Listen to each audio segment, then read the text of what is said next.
It's often been asked, what's better than a 4x12? Well, my answer would be a 6x12. But when asked what's better than a 6x12, my answer would be two 6x12s. Hi, I'm Paul and welcome to Zilla Cabs.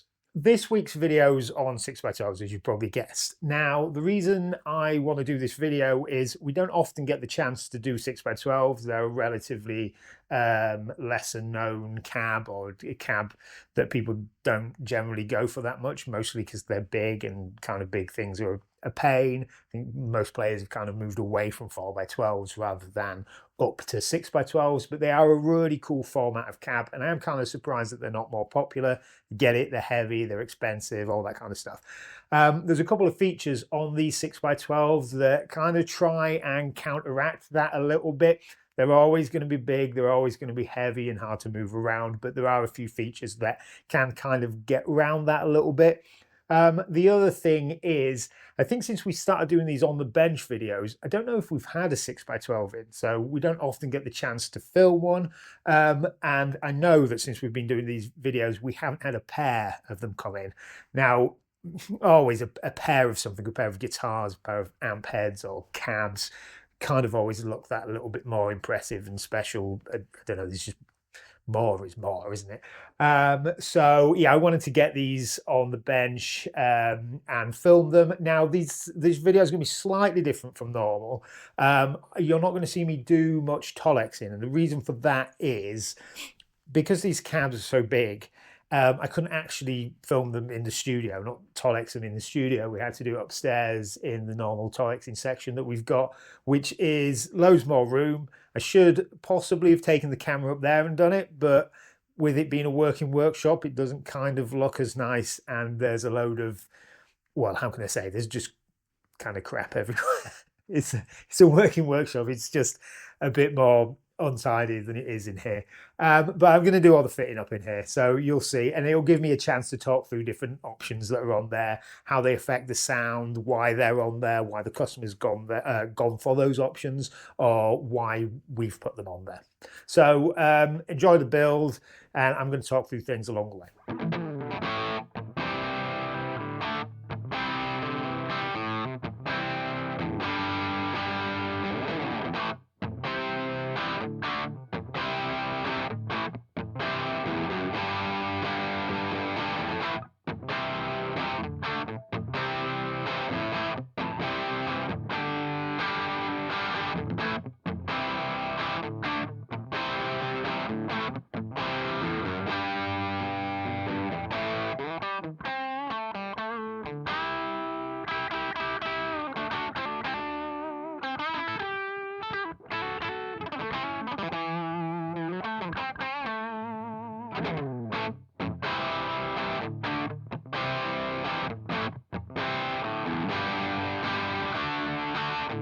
If you're enjoying the build so far but think you would personally change the colours that the customers used on here, make sure you go to the website and check out our cab builder. We've just put on the 6x12 model on there. So if you want to build your own 6x12, if you want to mess around, see what it looked like in different colours rather than the white that the customer's gone for, make sure you go and check that out.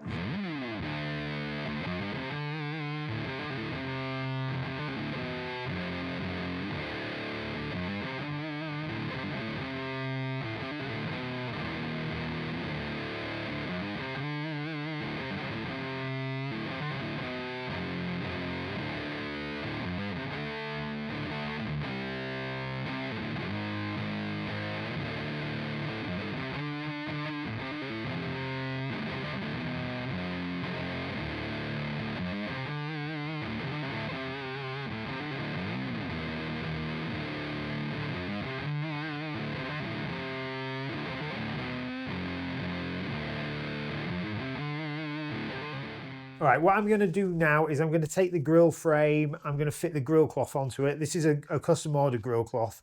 It's really nice. It's one of the, what I call the Fender types. It's the same kind of weave, but it's a different color. It's kind of a modified Oxblood grill. This is a removable grill. You'll see later how it's velcroed into place. We'll go through that But yeah, this is a big beast. They're really awkward to do. So you're going to watch me struggle for probably about 10 minutes or so.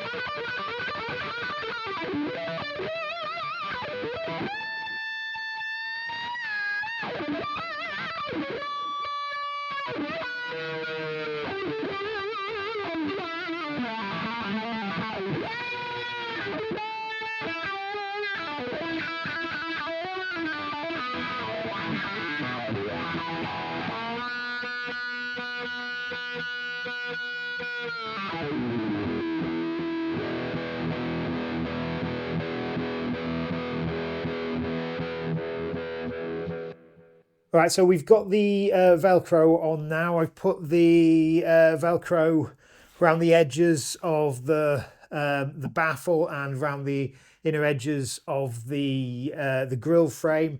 What that allows you to do is push the grill framing from the front, but you can take it off as well. It makes miking nice and easy in the studio and live sometimes, although I'd keep it on live.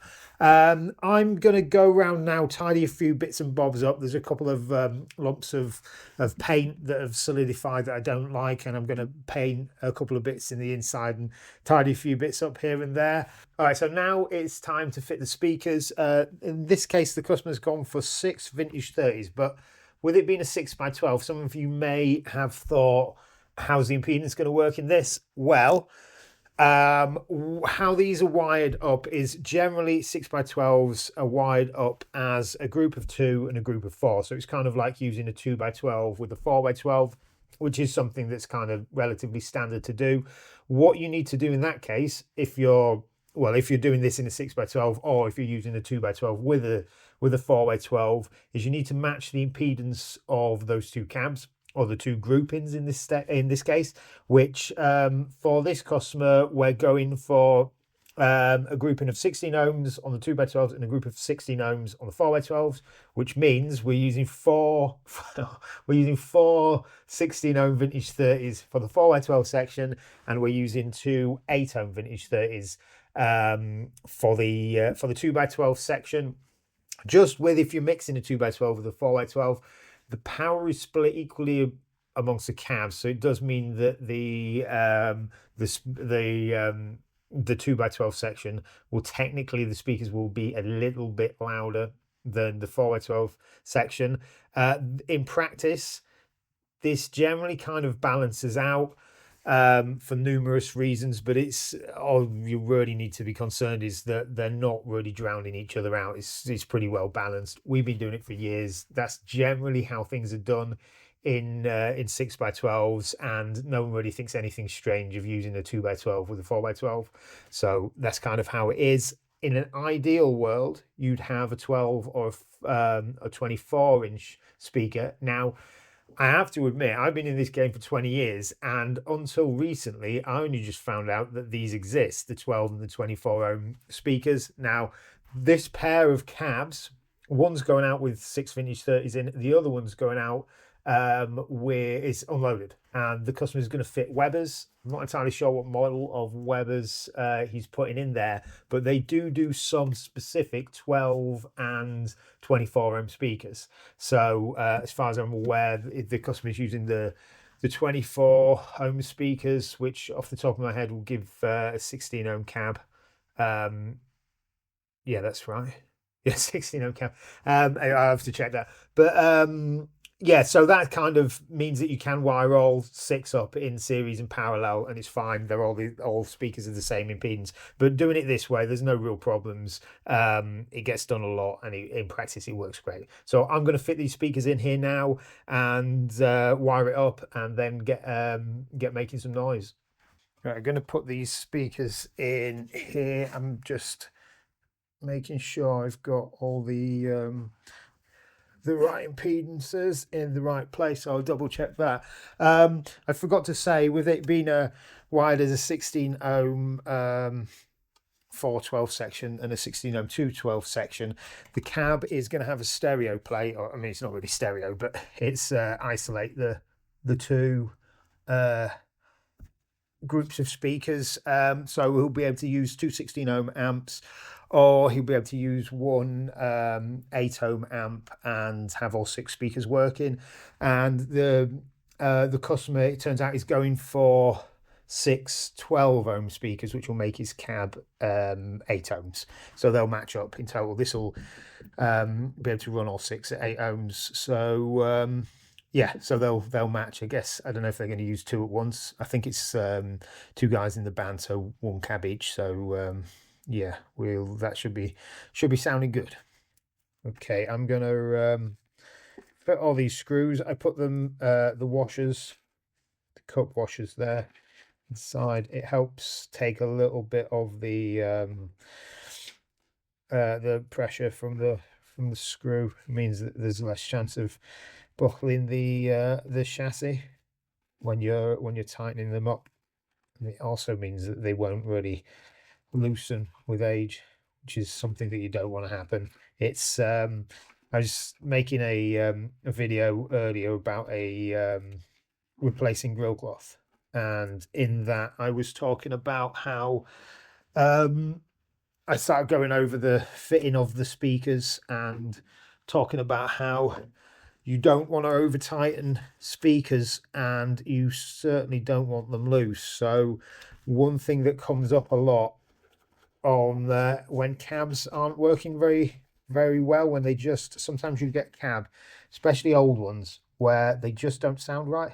There's nothing particular wrong with them, they just don't sound very good, and it'll be like a cab from a decent brand.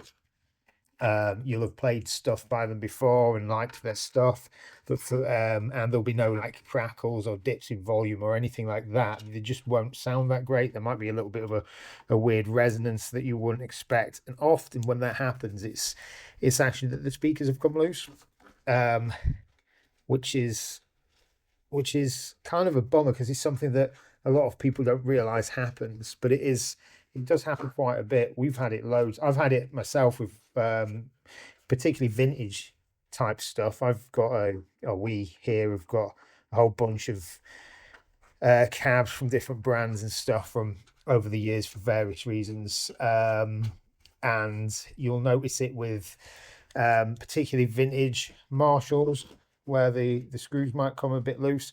We had one here, which when I got it, I was really disappointed, because it's a really good sounding cab. Normally it's the just the 1960A, but from the late 70s, with the black backs in, the H black back with the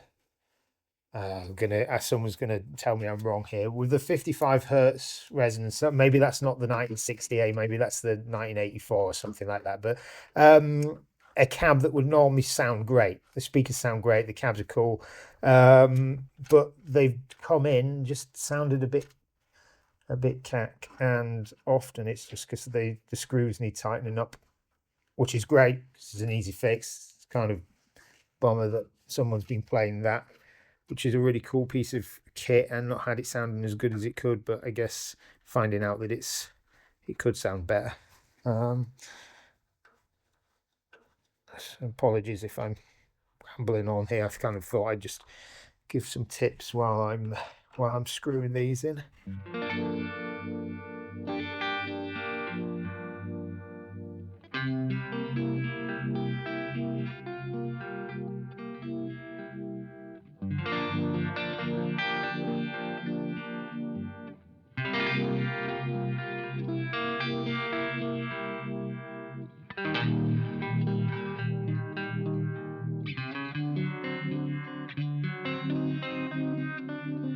Okay, for a second there, I briefly wired it up wrong. You may have noticed. I don't know if what Gary's cut out of there. I wired it up for mono, but like I said earlier, we're going for the top 2 and the bottom 4 grouped together. So I've put it on a non-switching stereo plate that will allow the 216 ohm.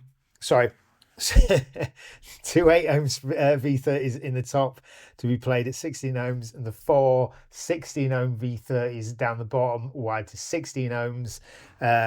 It's kind of like a stereo plate. It's not really as such, but because it's not left and right, but it's kind of top and bottom. Right now, I'm going to fit the supports in the middle, and I hope I do those right. Don't get them the wrong way round. So here we go.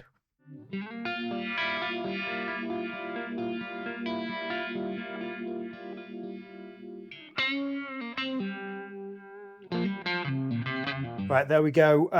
The supports are there to keep the baffle nice and rigid. It's quite a large baffle, and there's 6 holes cut in it. We go for a slightly thicker ply on the baffle itself to keep it a little bit more rigid, but the supports against the backboard really help with this. Really stiffens things up and works well. Right, let's put the back on now.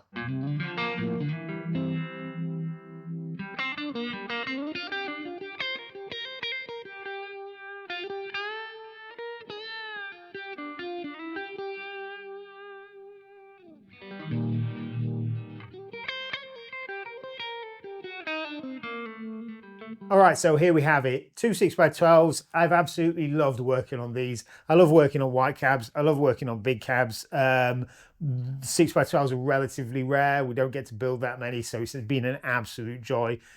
These 2 cabs are heading out to the guys from Dead Men's Tongue, so make sure you go and check them out. They're a band in the States.